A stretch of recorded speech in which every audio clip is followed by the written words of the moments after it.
ચાલો જુઓ, black moon કોને કહેવામાં આવે? બ્લેક મૂન એને કહેવાય કે જ્યારે એક જ મહિનામાં બે અમાવસ આવે અને એની જે બીજી અમાવસ બને ને તેને શું કહેવામાં આવશે?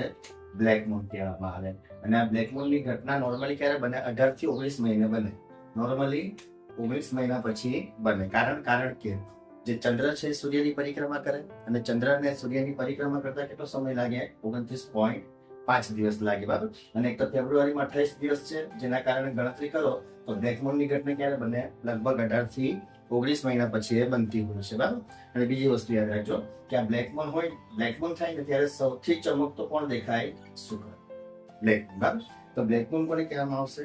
કે જ્યારે મહિના બે અમાસ હોય અને એની જે બીજી અમાસનો ચંદ્રમા હોય ને એને શું કહેવાય? બ્લેક મૂન કહેવાય, બરાબર. અચ્છા, બ્લેક મૂન છે સેમ એવી રીતના બ્લુ મૂનની પણ ઘટના બને. તો આ બ્લુ મૂનની ઘટના ક્યારે બનશે? આ અમાસમાં બની બ્લેક મૂન, તો બ્લુ મૂન ક્યારે બને? પૂનમમાં બનશે. જ્યારે કોઈ મહિનામાં બે પૂનમ હોય ત્યારે એની બીજી પૂનમના ચંદ્રમાને શું કહેવામાં આવશે? બ્લુ મૂન કહેવામાં આવશે, બરાબર. તો ક્લિયર? બ્લેક મૂન એટલે અમાસમાં બનશે અને બ્લુ મૂન ક્યારે બનશે? પૂનમ, બરાબર. બંનેમાં બીજું ચંદ્રમા બને ત્યારે એને શું કહેવામાં આવશે? બ્લેક મૂન અથવા તો બ્લુ મૂન, બરાબર. બાકી બીજું બધું તો આપણે જોયું જ છે ચંદ્રમામાં. ઠીક છે.